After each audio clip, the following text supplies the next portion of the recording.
رب اشرح لي صدري ويسر لي أمري واحلل عقدة من لساني يفقه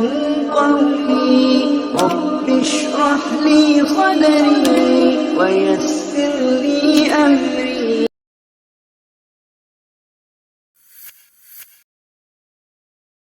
الحمد لله رب العالمين والصلاة والسلام على رسوله الكريم وعلى آله وصحبه أجمعين أما بعد أعوذ بالله من الشيطان الرجيم بسم الله الرحمن الرحيم وما أرسلناك إلا رحمة للعالمين. محترم حضرات، آج کے درس میں انشاءاللہ ہم سیرت النبی صلی اللہ علیہ وسلم کا 5واں حصہ سنیں گے، اور اس 5ویں حصے میں ولادت باسعادت اور حیات طیبہ کے 40 سال یعنی نبی کریم صلی اللہ علیہ وسلم کی پیدائش سے لے کر 40 سال کی عمر تک جو واقعات پیش آئے اور پیارے نبی جناب محمد اکرم صلی اللہ علیہ وسلم کس طرح سے پرورش پائے، انشاءاللہ آج کے درس میں آپ حضرات کے سامنے یہ ساری باتیں رکھی جائیں گی. سب سے پہلی بات ولادت باسعادت یعنی کہ نبی کریم صلی اللہ علیہ وسلم کی پیدائش. تو نبی کریم صلی اللہ علیہ وسلم کی پیدائش مشہور قول کے مطابق 9 ربیع الاول ایک عام الفیل یعنی کہ جس سال عام الفیل کا واقعہ پیش آیا تھا، ہاتھیوں والا واقعہ، اس سال اللہ کے نبی جناب محمد اکرم صلی اللہ علیہ وسلم دوشنبہ کو صبح کے وقت پیدا ہوئے، یعنی پیر کے دن اللہ کے نبی جناب محمد اکرم صلی اللہ علیہ وسلم صبح کے وقت پیدا ہوئے، اور عیسوی حساب سے 20 یا 22 اپریل تھی اور سن 571 عیسوی کی تاریخ تھی. ابن سعد کی روایت ہے کہ رسول اللہ صلی اللہ علیہ وسلم کی والدہ محترمہ آمنہ نے فرمایا کہ جب پیارے نبی جناب محمد اکرم صلی اللہ علیہ وسلم کی ولادت ہوئی، آپ صلی اللہ علیہ وسلم پیدا ہوئے، تو میرے جسم سے ایک نور نکلا جس سے ملک شام کے محل روشن ہو گئے. یہ حضرت آمنہ جو پیارے نبی جناب محمد اکرم صلی اللہ علیہ وسلم کی والدہ محترمہ تھیں، ان کا بیان ہے. اس کے علاوہ اور بھی بہت ساری روایتیں، بہت ساری باتیں پیش کی جاتی ہیں، جیسا کہ یہ کہا جاتا ہے کہ ایوان کسریٰ کے 14 گنگورے گر گئے، اسی طریقے سے مجوش کا آتش کدہ ٹھنڈا ہو گیا، اور بھی اس طرح سے جو ہے بہت ساری روایتیں جو ہیں بیان کی جاتی ہیں. لیکن یہ ساری کی ساری روایتیں کہیں نہ کہیں کمزور ہیں اور ان روایتوں کو تسلیم نہیں کیا جاتا. پیارے نبی جناب محمد اکرم صلی اللہ علیہ وسلم جب پیدا ہوئے، دنیا میں آئے، تو حضرت آمنہ جو پیارے نبی جناب محمد اکرم صلی اللہ علیہ وسلم کی والدہ تھیں، انہوں نے عبد المطلب یعنی کہ پیارے نبی کے دادا کو سب سے پہلے یہ خوشخبری پہنچائی، اور جب یہ خوشخبری ان کے دادا نے سنی تو وہ بڑی خوشی کے ساتھ دوڑے دوڑے حضرت آمنہ کے پاس آئے اور پیارے نبی جناب محمد اکرم صلی اللہ علیہ وسلم کو اپنی گود میں اٹھایا اور دوڑے دوڑے خانہ کعبہ میں گئے اور اللہ تبارک و تعالی سے دعا کی، اللہ رب العالمین کا شکر ادا کیا، اور آپ کا نام عبد المطلب نے محمد رکھا. اور یہ نام جو ہے عرب میں معروف و مشہور نام نہ تھا، لوگوں کے لیے بڑا نیا نام تھا محمد. بہرحال عبد المطلب نے پیارے نبی جناب محمد اکرم صلی اللہ علیہ وسلم کا نام محمد رکھا، اور پھر عرب دستور کے مطابق 7ویں دن پیارے نبی جناب محمد اکرم صلی اللہ علیہ وسلم کا ختنہ ہوا. تو یہ پیارے نبی کا نام رکھا گیا. اس کے بعد آپ کا جو دوسرا نام ہے احمد، یہ آپ کی والدہ محترمہ آمنہ نے رکھا، اور آپ کو آپ کی والدہ کے بعد سب سے پہلے ابو لہب کی بیٹی، ابو لہب کی لونڈی ثویبہ نے دودھ پلایا، اور پھر اس کے بعد جو تیسرا جو دودھ پلانے کا معاملہ ہے تو وہ بنو سعد کی جو ایک دایا تھیں حلیمہ سعدیہ، انہوں نے دودھ پلایا. تو میرے اسلامی بھائیوں، جب پیارے نبی جناب محمد اکرم صلی اللہ علیہ وسلم دنیا میں آ گئے اور ان کی والدہ محترمہ نے ان کو دودھ پلایا. اس کے بعد جو دوسری خاتون ہیں ثویبہ نے دودھ پلایا. پھر عرب کے شہری باشندوں کا دستور تھا کہ وہ اپنے بچوں کو شہری امراض سے دور رکھنے کے لیے، جو شہر میں مختلف قسم کی بیماریاں ہوتی تھیں، ان بیماریوں سے دور رکھنے کے لیے باہر کی جو عورتیں آیا کرتی تھیں، گاؤں دیہات کی عورتیں، تو ان عورتوں کو جو ہے اپنے علاقے کے، اپنے شہر کے چھوٹے چھوٹے بچوں کو جو ہے ان کے حوالے، ان کے سپرد کر دیا کرتی تھیں، تاکہ جو ہے یہ عرب کے لوگ ایسا کر دیا کرتے تھے تاکہ یہ چھوٹے چھوٹے بچے گاؤں دیہات میں جب وہاں پرورش پائیں تو ان کے جسم مضبوط ہو جائیں، وہ طاقتور ہو جائیں، وہ قوی ہو جائیں، اور گاؤں کی جو عربی زبان تھی اس کو وہ اچھی طرح سے سیکھ لیں. تو اسی دستور کے مطابق دادا عبد المطلب نے اپنے پوتے کو ایک دایا کے سپرد کر دیا، ان کے حوالے کر دیا، جن کا نام، اس دایا کا نام تھا حلیمہ سعدیہ. تو ان کے حوالے کر دیا. اور جس وقت حلیمہ سعدیہ کے حوالے پیارے نبی جناب محمد اکرم صلی اللہ علیہ وسلم کو کیا گیا تو حلیمہ سعدیہ کے پاس جو ہے جس طرح سے رحمتوں کا نزول ہوا، برکتوں کا نزول ہوا، اس تعلق سے ہم حضرت حلیمہ سعدیہ کی زبانی ہی سنتے ہیں کہ وہ کیا کہتی ہیں اس سلسلے میں. تو ابن اسحاق کی روایت ہے کہ حضرت حلیمہ رضی اللہ عنہا یہ بعد میں یہ اسلام قبول کرنی تھی، بیان کرتی ہیں کہ وہ اپنے شوہر کے ساتھ اپنا ایک چھوٹا سا دودھ پیتا بچہ لے کر بنی سعد کی کچھ عورتوں کے قافلے کے ساتھ جو ہے وہ مکہ المکرمہ کے لیے روانہ ہوئی. اور جس سواری پر بیٹھ کر کے حلیمہ سعدیہ آ رہی تھیں تو وہ ایک گدھی تھی اور ان کے پاس ایک کمزور اونٹنی تھی اور ایک چھوٹا سا بچہ تھا اور ان کا شوہر تھا. یہ لوگ مکہ المکرمہ میں آئے. اس وقت جو ہے ان کے علاقے میں بہت زیادہ قحط سالی پڑی ہوئی تھی، جس کی وجہ سے ان کے جانور کمزور ہو گئے تھے اور وہ لوگ جو ہے کافی غربت کی زندگی گزار رہے تھے. بہرحال یہ لوگ جب وہاں سے روانہ ہوئے مکہ المکرمہ کے لیے تو حلیمہ سعدیہ کہتی ہیں کہ ہمارے پاس جو گدھی تھی اور جو اونٹنی تھی اتنی لاغر تھی، اتنی کمزور تھی کہ جو اور بھی عورتیں تھیں جن کی سواریاں تھیں، ان کی سواریاں آگے کو نکل جاتی تھیں اور ہماری سواری جو ہے وہ پیچھے کو رہ جاتی تھی، جس کی وجہ سے ہمارے قافلے کے جو افراد تھے وہ ہم سے بہت زیادہ پریشان تھے. اور ہمارے پاس جو چھوٹا سا بچہ تھا میں بہت زیادہ کمزور ہو گئی تھی، ہماری اونٹنی کمزور تھی، جس کی وجہ سے کمزوری کی باعث نہ تو میرے جسم میں دودھ بن رہا تھا اور نہ ہی اونٹنی کے جسم میں دودھ بن رہا تھا، جس کی وجہ سے ہمارا چھوٹا سا بچہ جو ہے بہت زیادہ رویا کرتا تھا اور اس کے رونے کی وجہ سے نہ تو ہم سکون میں تھے اور نہ ہی ہمارا بچہ سکون میں تھا. بہرحال یہ کسی نہ کسی طرح سے مکہ المکرمہ میں آئے اور آنے کے بعد جو ہے یہ پورا قافلہ جو ہے انہوں نے بچوں کو تلاش کرنا شروع کیا. بہرحال تلاش کرتے گئے اور ہر خاتون، ہر عورت، ہر دایا جو ہے پیارے نبی جناب محمد اکرم صلی اللہ علیہ وسلم کے گھر میں آتے اور آ کر کے آپ صلی اللہ علیہ وسلم کو دیکھتے، لیکن وہ ان کو اپنے ساتھ نہیں لینے کو تیار ہوتے، اس لیے کہ پیارے نبی جناب محمد اکرم صلی اللہ علیہ وسلم کے والد محترم کا انتقال ہو گیا تھا، وہ یتیم تھے اور ہر خاتون چاہتی تھی کہ ان کے ذمے کوئی ایسا بچہ آئے جس کا والد زندہ ہو، اور والد زندہ ہوگا تو ہمیں ہمارا جو معاہدہ ہوگا، ہمیں روپیہ پیسہ زیادہ ملے گا، ہمیں جو ہے انعامات اور تحفے تحائف زیادہ ملیں گے. تو ہم لوگ وہاں پیارے نبی جناب محمد اکرم صلی اللہ علیہ وسلم کو عورتیں دیکھتی اور ان کو جو ہے نظر انداز کر کے چلے جاتی، اور میں بھی نظر انداز کر کے چلی گئی. حضرت حلیمہ سعدیہ کہتی ہیں کہ میں بھی نظر انداز کر کے چلی گئی، یہ سوچ کر کے کہ ان کا دادا اور اس بچے کی بیوہ ماں ہمیں کیا دے پائیں گے. تو ہم نے جو ہے پیارے نبی جناب محمد اکرم صلی اللہ علیہ وسلم کو نظر انداز کر دیا. تو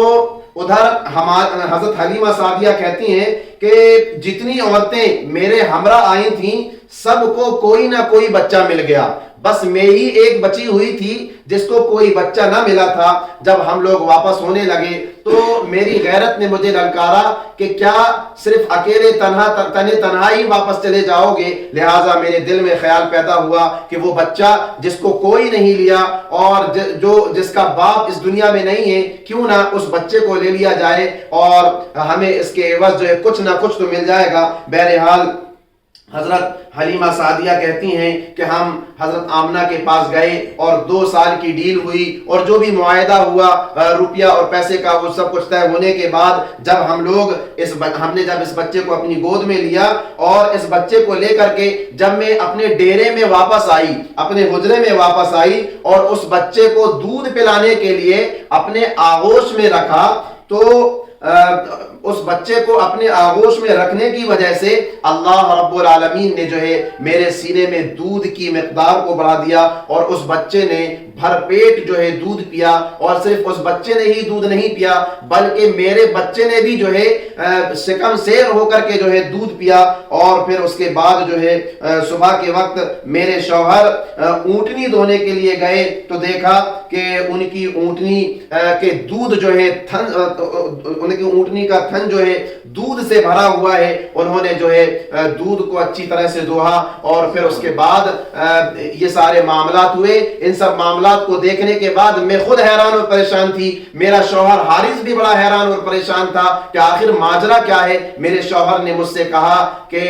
اے حلیمہ, جس بچے کو لے کر کے تم آئی ہو نہ ہو, یہ اسی بچے کا کرشمہ ہے, اسی بچے کی کرامات ہیں کہ جس کی وجہ سے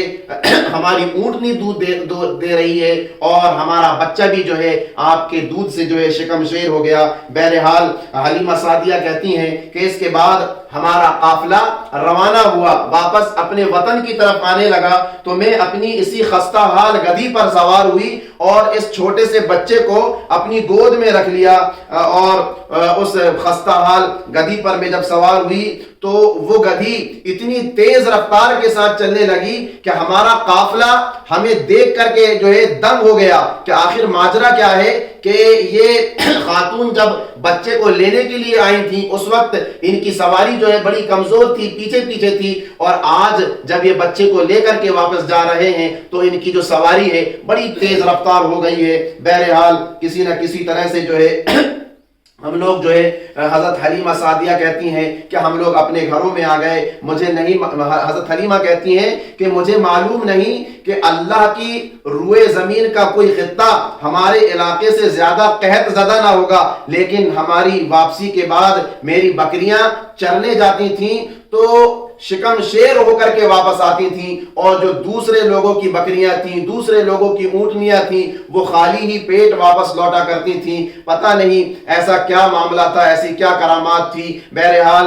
ہمارے جانوروں کو بھر پیٹ دیکھ کر اور زیادہ سے زیادہ دودھ دیتا دیکھ کر کے دوسرے جانوروں کے مالکوں نے اپنے چرواہوں سے کہا کہ تم بھی اس علاقے میں اپنی بکریوں کو لے کر کے جایا کرو, اپنے جانوروں کو لے کر کے جایا کرو جس علاقے میں حلیمہ سعدیہ کے جانور چرنے کے لیے جاتے ہیں. تو ان کے چرواہے بھی ہمارے جانوروں کے پیچھے اپنے جانوروں کو لے کر کے آتے تھے, لیکن تب بھی ان کے جانوروں کا پیٹ نہیں بھرتا تھا اور ہمارے جانوروں کا پیٹ بھر جایا کرتا تھا اور وہ بھرپور جو ہے دودھ دیا کرتے تھے. تو اس طرح سے جو ہے ہمارے گھر میں رحمتوں کا اور برکتوں کا نزول ہوا. زندگی کے ایام جو ہے گزرتے رہے. 2 سال کا معاہدہ ہوا تھا کہ 2 سال کی مدت میں جو ہے ہم اس بچے کو واپس کر دیں گے. بیچ میں وقتاً فوقتاً حضرت حلیمہ سعدیہ جو ہے پیارے نبی جناب محمد اکرم صلی اللہ علیہ وسلم کو ان کی والدہ محترمہ آمنہ کے پاس ملاقات کرنے کے لیے لے جاتی رہتی تھیں. جب 2 سال کا وقفہ پورا ہو گیا تو حلیمہ سعدیہ ان کا دل جو ہے پیارے نبی جناب محمد اکرم صلی اللہ علیہ وسلم سے بہت زیادہ لگ گیا تھا. ان کا دل نہیں چاہ رہا تھا کہ وہ اس چھوٹے سے ننھے سے مننے سے بچے کو جو ہے ان کی والدہ محترمہ کے حوالے کر دیں, لیکن ایک معاہدہ ہوا تھا 2 سال کا معاہدہ, اس معاہدے پر عمل بھی کرنا تھا. لہذا یہ پیارے نبی جناب محمد اکرم صلی اللہ علیہ وسلم کو لے کر کے ان کی والدہ محترمہ آمنہ کے پاس گئیں اور ان کے حوالے کیا. لیکن حوالے کرنے کے بعد اپنے دل کی بات ان کی والدہ محترمہ آمنہ کے سامنے رکھ دی کہ میرا دل یہ چاہ رہا ہے کہ میں کچھ اور مدت کے لیے اس بچے کو اپنے پاس رکھوں تاکہ یہ بچہ اور توانا ہو جائے اور تندرست ہو جائے. کسی طرح سے میں نے ان کی والدہ محترمہ آمنہ کو جو ہے تیار کر لیا اور حضرت آمنہ نے پیارے نبی جناب محمد اکرم صلی اللہ علیہ وسلم کو کچھ اور مدت کے لیے میرے حوالے کر دیا. میں اور میرا شوہر خوشی خوشی اس چھوٹے سے بچے کو لے کر کر کے اپنے گھر کی طرف آ گئے اور زندگی کے ایام گزرتے رہے. جب پیارے نبی جناب محمد اکرم صلی اللہ علیہ وسلم کی عمر تقریباً 4 یا 5ویں سال کو پہنچی تو پیارے نبی جناب محمد اکرم صلی اللہ علیہ وسلم کے ساتھ ایک واقعہ پیش آیا جس کو حضرت انس رضی اللہ عنہ نے اس طرح سے بیان کیا ہے. صحیح مسلم کے اندر یہ روایت موجود ہے کہ نبی کریم صلی اللہ علیہ وسلم کے پاس جب وہ 4 یا 5 سال کی عمر کے تھے حضرت جبرائیل علیہ السلام تشریف لائے. اس وقت پیارے نبی جناب محمد اکرم صلی اللہ علیہ وسلم چھوٹے چھوٹے بچوں کے ساتھ کھیل رہے تھے. حضرت جبرائیل علیہ السلام نے پیارے نبی جناب محمد اکرم صلی اللہ علیہ وسلم کو پکڑ کر کے لٹایا اور سینہ چاک کر کے دل نکالا. پھر دل سے ایک لوتھڑا نکال کر فرمایا یہ تم سے شیطان کا حصہ ہے. پھر دل کو ایک تشتری میں زمزم کے پانی سے دھویا اور پھر اسے جوڑ کر کے اس کی جگہ لوٹا دیا. حضرت انس بن مالک رضی اللہ عنہ کہتے ہیں کہ ہم پیارے نبی جناب محمد اکرم صلی اللہ علیہ وسلم کے سینے میں سیون کا نشان دیکھتے تھے, یعنی کہ وہ سلائی کا جو نشان ہوتا ہے وہ نشان ہمیں نظر آتا تھا. بہرحال حضرت جبرائیل علیہ السلام نے پیارے نبی جناب محمد اکرم صلی اللہ علیہ وسلم کے دل کو نکال کر اور اسے زمزم کے پانی سے دھل کر کے اور اسے پھر سے جو ہے دوبارہ سے جوڑ کر کے اس کی جگہ میں لوٹا دیا. ادھر وہ بچے جو پیارے نبی جناب محمد اکرم صلی اللہ علیہ وسلم کے ساتھ کھیل رہے تھے گھبرا کر کے پیارے نبی کی اس کیفیت کو دیکھا کہ وہ زمین میں گر گئے, ان کے چہرے کا رنگ بدل گیا. گھبرا کر کے وہ جو ہے ان کی جو والدہ ہے دایا حضرت حلیمہ سعدیہ رضی اللہ عنہا, یہ رضائی ماں تھی ان کی, اس لیے ان کو والدہ کہا جاتا ہے, ان کی ماں کہا جاتا ہے. تو ان کے پاس یہ بچے دوڑے دوڑے گئے اور جا کر کے بتایا کہ پیارے نبی محمد تو جو ہے قتل کر دیا گیا ہے. چنانچہ حضرت حلیمہ سعدیہ اور ان کے گھر کے تمام افراد جو ہے گھبرا گئے اور جھٹ پٹ دوڑے دوڑے محمد صلی اللہ علیہ وسلم کے پاس پہنچے اور دیکھا کہ آپ کا رنگ اترا ہوا ہے. جب اس کیفیت کو دایا حلیمہ نے اور ان کے شوہر نے دیکھا تو وہ بہت زیادہ گھبرا گئیں اور پھر پیارے نبی جناب محمد اکرم صلی اللہ علیہ وسلم کو زیادہ وقت تک کے اپنے گھر میں روک کر نہیں رکھا اور ان کی والدہ محترمہ حضرت آمنہ کے سپرد جو ہے پیارے نبی جناب محمد اکرم صلی اللہ علیہ وسلم کو کر دیا گیا. پیارے نبی جناب محمد اکرم صلی اللہ علیہ وسلم اپنی والدہ محترمہ کے ساتھ رہنے لگے. جب پیارے نبی 6 سال کی عمر کو پہنچ گئے تو ان کی والدہ محترمہ آمنہ کا ارادہ ہوا کہ وہ اپنے شوہر کی یاد وفا میں, یعنی کہ ان سے ملنے کے لیے یثرب جو مدینہ کہلاتا ہے, پہلے اس کا نام یثرب تھا, جا کر کے ان کی قبر کی زیارت کریں. چنانچہ ان کے دل میں یہ خیال پیدا ہوا تو اس خیال پر عمل کرنے کے لیے انہوں نے عبد المطلب جو ان کے سسر تھے ان سے کہا. تو ان کے سسر بھی جو ہے تیار ہو گئے اور تیار ہونے کے بعد اپنی بہو, اپنے پوتے اور ایک لونی تھی ام ایمن, ان کے ساتھ جو ہے مدینہ المنورہ کے لیے روانہ ہو گئے اور پھر وہاں کچھ وقت تک کے رہے. اور جب وہ وہاں سے واپس ہو رہے تھے تو واپسی میں حضرت آمنہ کی طبیعت جو ہے بگڑ گئی اور اتنی زیادہ بگڑی کہ بگڑتی چلی گئی اور راستے میں ہی مکہ اور مدینہ کے درمیان ایک جگہ ہے مقام ابوا, وہاں پر جو ہے پیارے نبی جناب محمد اکرم صلی اللہ علیہ وسلم کی والدہ محترمہ حضرت آمنہ کا انتقال ہو گیا اور وہیں جو ہے ان کو دفن کر دیا گیا. جب یہ حادثہ, جب یہ واقعات پیارے نبی جناب محمد اکرم صلی اللہ علیہ وسلم کے دادا عبد المطلب نے دیکھے, انہیں بڑا رنج ہوا, بڑا افسوس ہوا, بڑا غم ہوا کہ یہ چھوٹا سا بچہ جس کے پیدا ہونے سے کچھ دن پہلے ہی ان کے والد محترم دنیا سے رخصت ہو گئے اور یہ بچہ ابھی 6 سال کی عمر کو پہنچا ہے اور ان کی والدہ بھی جو ہے اس دنیا سے رخصت ہو گئی. تو وہ پیارے نبی جناب محمد اکرم صلی اللہ علیہ وسلم سے بہت زیادہ محبت کرنے لگے, ان کو جو ہے اپنے سے بہت زیادہ قریب رکھنے لگے اور ان کی ہر فرمائش کو اور ہر خواہش کو پورا کرنے لگے. جتنا خیال وہ اپنے اصلی بیٹوں کا نہیں کرتے تھے اس سے کہیں زیادہ وہ جو ہے اپنے پوتے پیارے نبی جناب محمد اکرم صلی اللہ علیہ وسلم کا کیا کرتے تھے. ابن ہشام کا بیان ہے کہ عبد المطلب کے لیے خانہ کعبہ کے سائے میں فرش بچھایا جاتا تھا، یعنی ایک کرسی لگائی جاتی تھی اور اس کرسی میں عبد المطلب کے علاوہ کوئی دوسرا شخص بیٹھتا نہیں تھا۔ بڑے مرتبے والے تھے عبد المطلب، اور لوگ اس وقت ان کی بہت زیادہ قدر کیا کرتے تھے، بہت زیادہ عزت کیا کرتے تھے۔ تو وہ خانہ کعبہ کے سائے میں ایک کرسی لگائی جاتی تھی اور پھر وہاں عبد المطلب آ کر کے بیٹھتے تھے، اور اس کے ارد گرد میں جو ہے ان کے بیٹے بیٹھا کرتے تھے۔ ان کے بیٹوں کے اندر بھی اتنی طاقت نہیں تھی کہ وہ اس کرسی میں بیٹھ جایا کریں، لیکن جب پیارے نبی جناب محمد اکرم صلی اللہ علیہ وسلم اپنے دادا کے ساتھ وہاں جایا کرتے تھے تو وہ اس کرسی میں بیٹھ جاتے تھے، اور دوسرے لوگ جب ان کو اس کرسی سے اتارتے تھے تو ان کے دادا عبد المطلب دوسرے لوگوں کو منع کر دیا کرتے تھے کہ ان کو کرسی سے نہ اتارا جائے۔ وہ اس کرسی میں کھیلا کرتے تھے، بیٹھا کرتے تھے، اور ان کی اٹھنے بیٹھنے کو دیکھ کر کے عبد المطلب ان کی نقل و حرکت کو دیکھ کر کے بہت زیادہ خوش ہوتے تھے، بہت زیادہ جو ہے دل میں سکون محسوس کیا کرتے تھے۔ بہرحال زندگی کے ایام گزرتے گئے، پیارے نبی جناب محمد اکرم صلی اللہ علیہ وسلم کی عمر جب 8 سال کو پہنچی تو ان کے دادا عبد المطلب کا بھی سایہ شفقت ان کے اوپر سے اٹھ گیا، اور ان کا انتقال مکہ المکرمہ میں ہو گیا، اور وہ وہیں پر جو ہے دفن کر دیے گئے۔ اور اس کے بعد عبد المطلب کے جو بیٹے تھے ابو طالب، وہ پیارے نبی جناب محمد اکرم صلی اللہ علیہ وسلم سے بہت زیادہ محبت کیا کرتے تھے۔ تو پیارے نبی جناب محمد اکرم صلی اللہ علیہ وسلم اپنے چچا ابو طالب کی کفالت میں آ گئے، اور ان کے چچا ابو طالب ان کا بہت اچھی طرح سے خیال رکھا کرتے تھے، اور ان کی عزت، ان کی خاطر مدارت کیا کرتے تھے، اور ان کو اپنی اولاد سے زیادہ عزت دیا کرتے تھے۔ اس طرح سے جو ہے زندگی کے ایام گزرتے گئے۔ جب پیارے نبی جناب محمد اکرم صلی اللہ علیہ وسلم کی عمر 12 سال کی ہوئی تو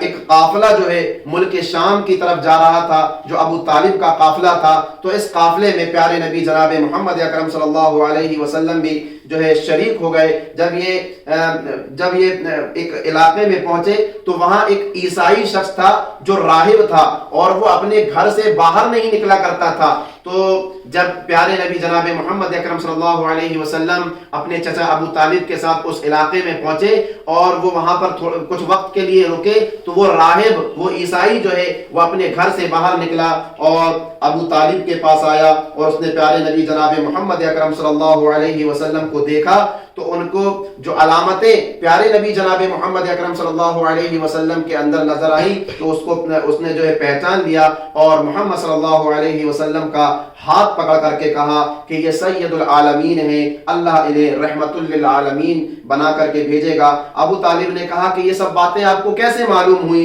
تو اس نے کہا کہ تم لوگ جب گھاٹی کے اس جانب نمودار ہوئے تو کوئی بھی درخت یا پتھر ایسا نہیں تھا جو سجدے کے لیے جھک نہ گیا ہو، اور یہ چیزیں نبی کے علاوہ کسی اور انسان کو سجدہ نہیں کرتی۔ پھر میں انہیں مہر نبوت سے پہچانتا ہوں جو کندھے کے نیچے نرم ہڈی کے پاس سیب کی طرح ہے، اور ہم انہیں اپنی کتابوں میں بھی پاتے ہیں۔ اس کے بعد اس راہب نے ابو طالب سے کہا کہ انہیں یہاں سے واپس کر دو، ملک شام تم جا رہے ہو، یہاں انہیں وہاں لے کر کے نہ جاؤ، اس لیے کہ وہاں پر یہود ہیں اور انہیں یہود سے خطرہ ہے، اگر آپ ان کو لے کر کے جائیں گے تو یہود ان کو جو ہے نقصان پہنچا سکتے ہیں۔ اس پر ابو طالب نے کچھ غلاموں کے ساتھ جو ہے پیارے نبی جناب محمد اکرم صلی اللہ علیہ وسلم کو وہیں سے مکہ المکرمہ واپس پہنچا دیا۔ تو اس طرح کے جو ہے واقعات پیارے نبی جناب محمد اکرم صلی اللہ علیہ وسلم کی زندگی میں گزرتے رہے۔ آپ صلی اللہ علیہ وسلم کہ جب زندگی کے ایام جب گزرتے رہے اور آپ صلی اللہ علیہ وسلم کی عمر جب 25 سال کی ہوئی تو پیارے نبی جناب محمد اکرم صلی اللہ علیہ وسلم 25 سال کی عمر میں ان کا جو کام تھا وہ یہ تھا کہ وہ بنو سعد کی بکریاں آپ صلی اللہ علیہ وسلم چرایا کرتے تھے اور ایک جگہ سے دوسری جگہ چیزوں کو لے کر کے جایا کرتے تھے۔ نہایت ہی امانت دار تھے اور ایماندار تھے، ایمانداری کے ساتھ آپ صلی اللہ علیہ وسلم کام کیا کرتے تھے، اور آپ صلی اللہ علیہ وسلم کی ایمانداری کے تذکرے جو ہے پورے مکہ المکرمہ میں پھیل گئے تھے، اور اتنے زیادہ پھیل گئے تھے کہ مکہ المکرمہ میں ایک خاتون تھیں جن کا نام